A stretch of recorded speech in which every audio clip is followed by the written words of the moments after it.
Você recebeu algo de Deus, um movimento claro na sua vida que você sabe que não foi coincidência.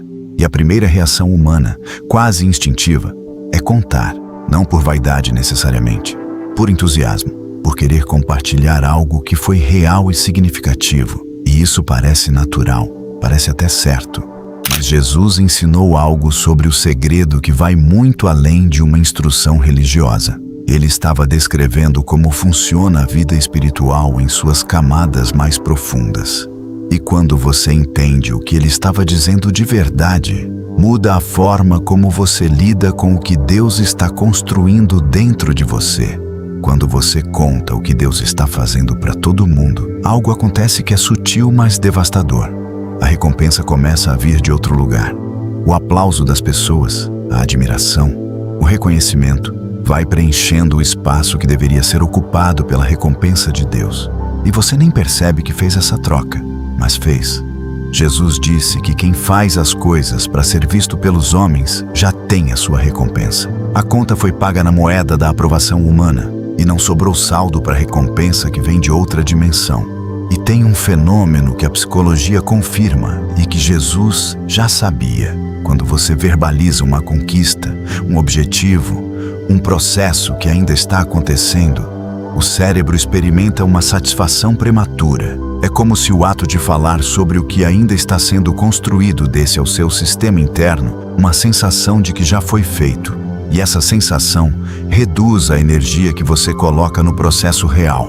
Você falou sobre o que Deus estava fazendo e, sem perceber, foi perdendo a intensidade de buscá-lo naquele processo. A fome que deveria te manter em movimento foi sendo saciada pela conversa antes de ser saciada pela chegada.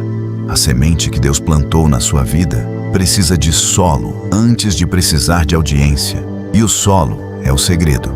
É o espaço protegido onde a coisa cresce sem ser exposta ao julgamento, à comparação, à opinião de pessoas que não estavam presentes no momento em que aquilo começou. Cada vez que você abre o processo para quem não foi chamado para fazer parte dele, você cria uma vulnerabilidade. As opiniões começam a entrar, as dúvidas dos outros começam a se misturar com a sua fé. O que alguém disse com boa intenção, mas no momento errado, começa a criar rachaduras numa estrutura que ainda estava sendo erguida. E tem pessoas que mataram sonhos de Deus para suas vidas, simplesmente porque contaram cedo demais para pessoas erradas, num momento em que aquilo ainda era frágil demais para suportar o peso da exposição.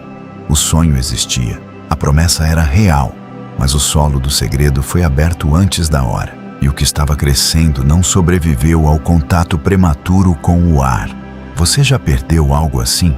Uma certeza que tinha sobre o que Deus estava fazendo que foi diminuindo depois que você contou para alguém que não deveria ter entrado naquele espaço? As pessoas ao redor não são seus inimigos, mas também não são neutras. Elas trazem suas próprias inseguranças, seus próprios limites de crença, suas próprias histórias de frustração. E quando você apresenta o que Deus está fazendo na sua vida, você está inevitavelmente passando pelo filtro de tudo isso. Quem nunca viu Deus agir daquela forma vai ter dificuldade de acreditar que está agindo assim na sua vida. Quem tentou algo parecido e não funcionou, vai carregar o peso desse resultado para dentro de conversa. Quem inconscientemente sente desconforto com o seu avanço, vai dizer coisas que parecem cuidado, mas que desviam, que plantam dúvida onde havia certeza, que introduzem medo onde havia fé. Nada disso é necessariamente maldade, é só humanidade. Mas humanidade que entra num processo que deveria ser protegido pode custar caro. O segredo é onde a intimidade com Deus é cultivada. Quando você mantém entre você e Ele o que está acontecendo, você está criando um espaço de relação que nenhuma exposição pública consegue replicar. Você está dizendo que a presença dele como testemunha é suficiente, que você não precisa de validação humana para saber que o que está acontecendo é real. E essa postura de não precisar que outros confirmem o que Deus está fazendo é uma das formas mais profundas de fé que existe. Porque fé que depende da aprovação alheia para se manter não é fé. É dependência emocional com vocabulário espiritual. Jesus sabia que o que cresce em segredo tem uma força diferente do que cresce em público. O que é feito para ser visto precisa ser mantido pela audiência.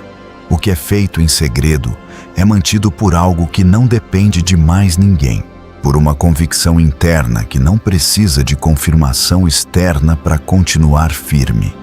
E quando a recompensa vem, ela vem com um peso que o aplauso humano nunca vai ter, porque ela vem de quem viu o que ninguém mais viu, que esteve presente no que ninguém mais esteve, que conhece o custo real daquilo que foi feito no silêncio, que sabe quantas vezes você quis contar e não contou, quantas vezes você quis a validação e escolheu a intimidade.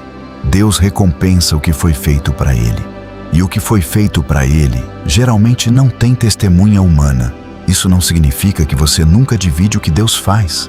Significa que você aprende a discernir o que, quando e com quem. Que você protege o processo antes de celebrar o resultado.